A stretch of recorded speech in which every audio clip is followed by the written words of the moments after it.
So we're live, and I can say hi and welcome to the first SUSE QE Tools workshop of the year 2025. Today we have as a topic the onboarding experience in SUSE QE Tools, and we have Rob. I'm happy to have you here to share a recent example of you sharing your onboarding experience, and then we also have a ticket which we had with some onboarding tasks, so you can also mention that. So Rob, how was your onboarding experience when you on the team? Yeah, hi everyone, I'm Rob. Yeah, I'm almost half a year now at the team, a little bit over 5 months, if I'm correct, off the top of my head. And yeah, it's been going good. It was a little tough getting back into Parallel itself, but overall it's been very well. Yeah, I'm not sure if I should go over the general onboarding itself, maybe before we talk about my experience. Yeah, sure. I mean, what's part of the onboarding and how was your experience with that? Yeah, so currently we're creating these tickets that you already mentioned. I'm not sure if I can show mine since it's in that private project, but If just you like, to you can share a screen and show something of it. It is a private ticket, so that means like if you don't want to show it, nobody else will be able to see that because it's like personal onboarding, so that's fine. But we also have an onboarding checklist on our wiki page, which basically includes the same details, right? Yes. Well, basically, actually, this list of So I see a black items screen so here. far. Yes. Oh, that's great. Yeah, I don't see it either. No, it's only black. Then let me try the entire screen instead. This should be this one. Share. Yeah, This that looks works. good. Yep, good size. Perfect. Nice. Awesome. Okay. Yeah, so this is the general onboarding section in our wiki. And this is actually one step of the ticket, the onboarding ticket. One step of it will say complete the onboarding section. Yeah, I'm getting help here.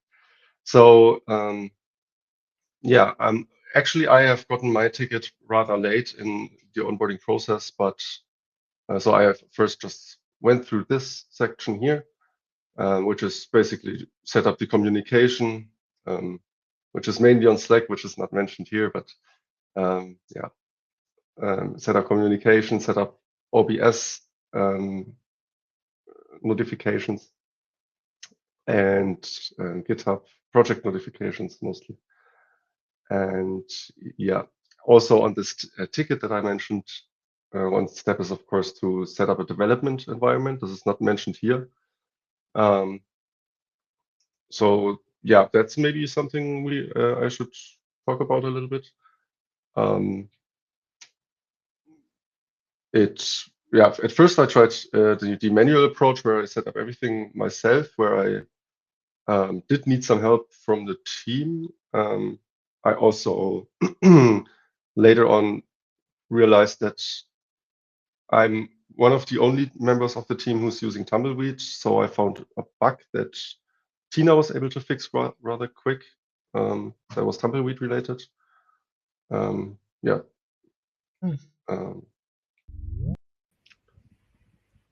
So so everybody has some differences in the environment. I think most members of the team are using Tumbleweed, but still there are differences in the setup. So actually, most I asked around then, and I think most are using Leap. I think Tina and I are the only one, if I'm correct. So the primary answer I got was everyone is using Leap. Gabriele is using Tumbleweed apparently. But yeah, back then I think Gabriele, you were not in the team yet, but that's correct. Yeah, at least that's good. Then there are more people who are using Tumbleweed now.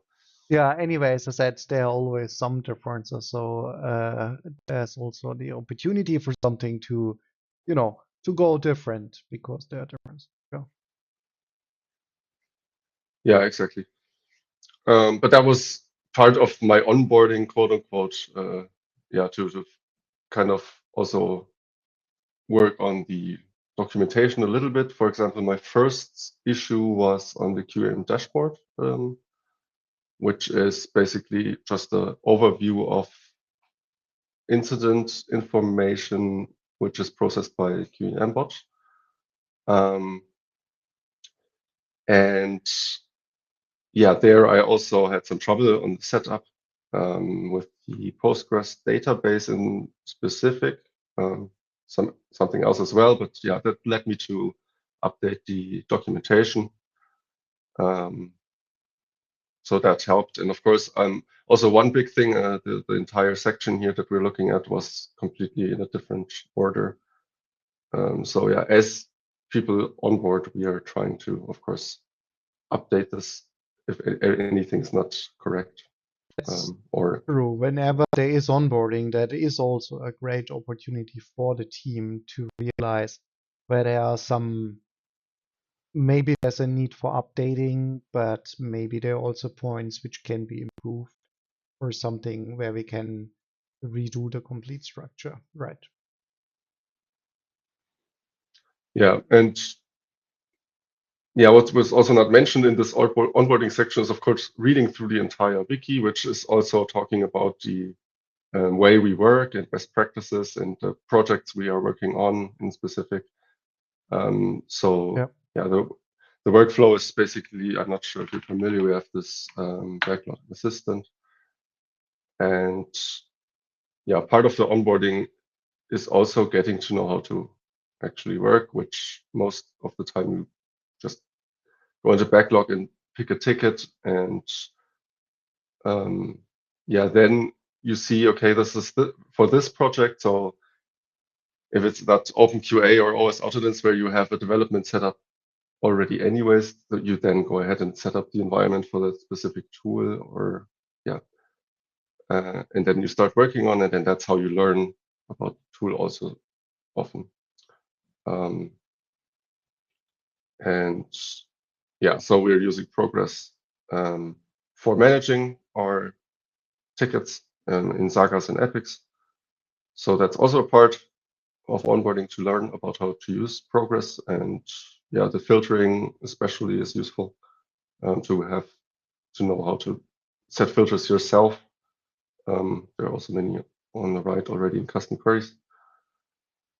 Yeah, that took a while to get into Progress, which is Redmine, if you're not familiar. Yeah, that's an important point. Then, yeah, we have OBS, since it's open here, where we provide OpenQA and dependencies. And also we have a Devil package, which provides development dependencies. And yeah, we also submit stuff that we need to, so we can use it to factory. But I'm sure that might happen over the home project of certain team members. But we have a OBS project ourselves for the team. Yeah. I'm sorry, it's a little without structure, jumping from one point to the next, but this might already cover the most important parts. As I said, I'm not sure how much. So we don't only have OBS, we also have an internal build service, and we not only have GitHub, we also have GitLab for mostly for infrastructure related stuff and internal stuff. Right. So basically, by now we have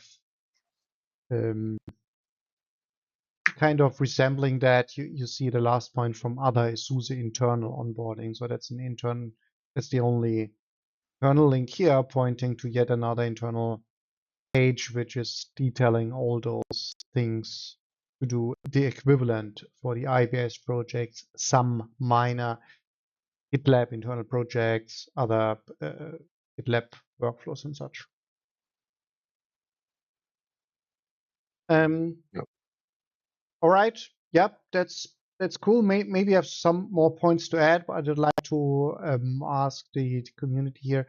Do you have questions to Rob or some questions regarding the onboarding in the tools team?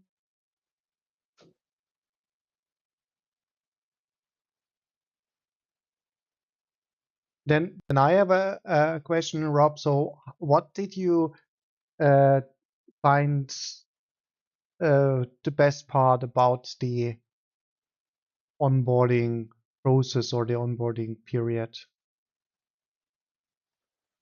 That's a good question. The best part in the sense of what was the most fun, or what do you mean? Yeah, most Um, fun, or where you say that this was um, great to work with because maybe, you know, it kind of just worked or it was nicely laid out, anything like that. mm, it's not a big thing, but I do like the backlog assistant, although it's Okay. sorry, not the yeah, not the project, but Yeah, the stats yeah, page that you just what it showed, was which is also like exactly. a micro software project which we're running. Right? Yeah, that's useful to keep an overview. Okay. It might need some CSS, but that's not the point. It's a very useful little tool. I like that. Yeah, and it was just fun to work on the first ticket, just get into in my case QEM dashboard before actually working on OpenQA itself. But yeah, just diving into it was fun. Nothing in specific that I have in mind right now. Okay. Is there, on the other hand, something which was most surprising or most challenging as part of the onboarding, which you kind of needed to be able to cross off the list, but it was not that easy?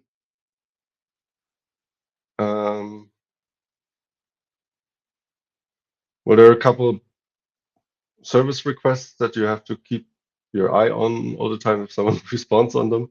Um, every point was actually rather easy regarding the onboarding. Of course, the development setup where you then go through the documentation there you might have one or two hurdles, but the team was always helping very fast and nicely. So there was no big problem there. Okay, Um, nice to hear. Thank you. Um, and Liv, also, yeah, I was sorry. also sorry. Since I was allowed to be mentor for Gabriele, that also helped me a lot to find out, for example, what I mentioned with the SD ticket, that I made a mistake myself and told in one SD ticket, hey, this is already working. And then as I was mentoring, I noticed stuff wasn't working as I was expecting it to. And yeah, just in general, it also showed me that the onboarding worked pretty well because the questions that I got were yeah, not really complicated questions because that's already all handled in the onboarding as far as I got, yeah, I see. as far as I can see. Yeah. Um, so, Liv, you're the Scrum Master for the tools team. So, may I ask you, how is your, Rob already mentioned the mentoring experience. How is it for you leading that process for the team?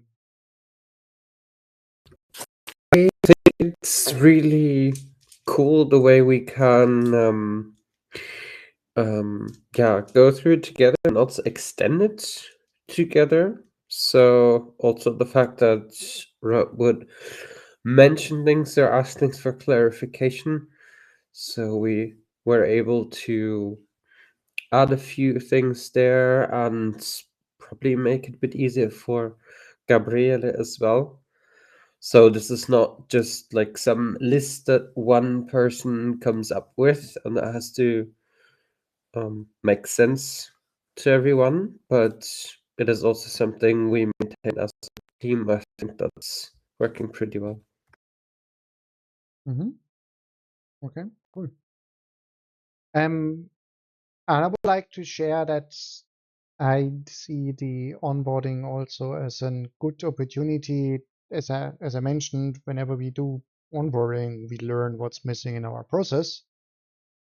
but also what Rob, what you shared about the development environment, there might be something which is not optimal in the software products that we supply ourselves, like the documentation for setup or the how to execute tests, how to collect code coverage or anything like that, which could also be applicable for anybody contributing to the software projects that we maintain. So it's not only for tools team, SUSE QE Tools team members per se, but anyone using our software or contributing to our software where we can benefit from any kind of feedback. So that's why it's, it's like you mentioned hurdles, right? So if you hit a hurdle, then sometimes you might overlook something which is clearly in the documentation, but I would say often if you hit a hurdle, that means that the software itself can be improved.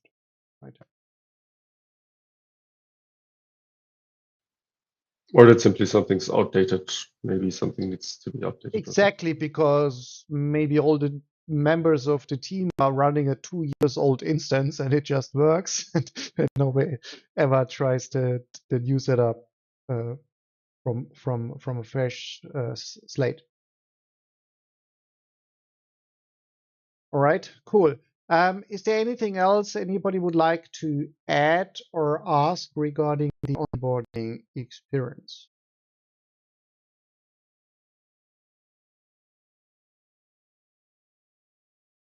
Nope, doesn't seem like it. That's perfectly fine. Now then, there's one last thing that we can do for today. It's not a problem if you finish a bit quicker. Rob, as you're already sharing the screen, could you announce the next workshop topic?